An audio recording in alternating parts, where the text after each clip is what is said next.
The American left and their media poodles have long held up New Zealand as the model for how to properly deal with a lot of things, including COVID. But anyone who loves freedom should take note, because the Kiwis have a terrifying new response to rising COVID case numbers. They're throwing people into quarantine camps. If someone refuses in our facilities to be tested, they have to keep staying. So they won't be able to leave after 14 days. They have to stay on for another 14 days. So it's a pretty good incentive.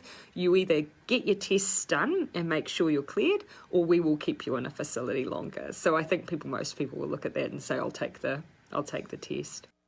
No leaving the camp until you're negative. The left's other COVID role model, the EU, is taking equally drastic measures. They're requiring government officials to use thermal imaging cameras designed by a Chinese company, the same one that provides surveillance equipment to the concentration camps that they call re-education camps for the Uyghur Muslims. Joining me now is Victor Davis Hanson, Hoover Institution Senior Fellow. Victor, are these the type of scenarios we're going to be facing under a Biden administration? Yeah, it's frightening. I mean, here the virus started in China, it was spread from China, and now China is offering the West the methodology and technology of fascism to supposedly cure what they started. It reminds me of Crassus in Rome. You know, he had the private fire brigade. He pulled up when a fire was devouring a house, and he said, for a price, I'll be willing to put your fire out, but better yet, I'll buy it at rock bottom prices. That's what the Chinese, that whole technology and methodology, I guess, is seen in the West by. But it's also bizarre because we're not in an ascending pattern.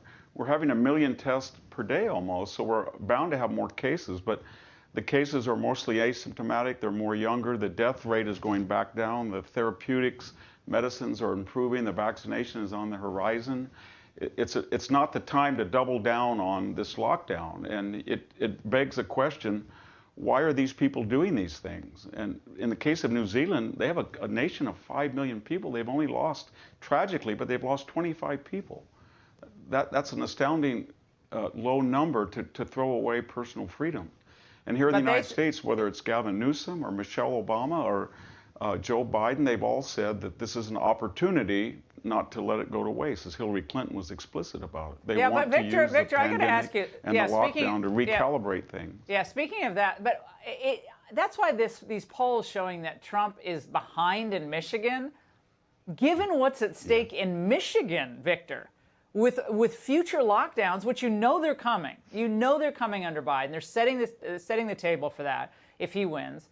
So they're going to lose their economy. The virus will still be there as it was in Europe after their lockdowns. So what do they get? They get a wrecked economy and COVID. So how would Michigan go along with this in any resort? They're not going to. I don't think they're going to go along with it. I think another element, this has always been a class issue, and Trump is finally doing a good job in emphasizing that. The people who are out there working and have small businesses and can't afford to avoid and do what I'm doing right now, telecommunicating, they don't have a choice, and they've been absolutely destroyed.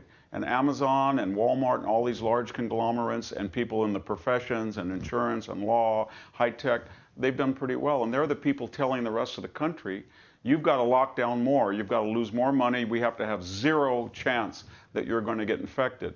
But these people, if they did that, all the people like us, where I am, in an isolated room, we wouldn't have anything to eat, we wouldn't have any fuel, we wouldn't have any electricity. So it's really a terrible thing. And we're not even talking, Laura, about all the people who have died from missed surgeries that you've so eloquently had on your show, and spousal abuse, substance abuse. So it's really hitting the middle classes very hard, and I don't think they're going to take it, especially when these elites keep telling us that there's opportunities to be had in this crisis. Not quite as crass as Jane Fonda that said, thank God for the COVID crisis, but something near that they can recalibrate American freedoms and manipulate the First Amendment under the guise that we're all going to die unless you let them take control of our lives. I jump in, Victor, but in Europe, and this real quick answer on your part, in Europe, when people are standing up against the lockdowns, they're sending people in to call them fascist. So the people who are for freedom are now being branded as fascist and dangerous. and they're being blamed and shamed. Does that sound familiar? Real quick. Yeah, it does. You go out and break the quarantine and you're either exempt or punished depending on your ideology and your political correctness. And that's what destroyed all confidence in the quarantine because it was unfairly applied according to politics and it was bankrupt. Yeah. Now, Europe's doing what we did. You're exactly right. It's familiar.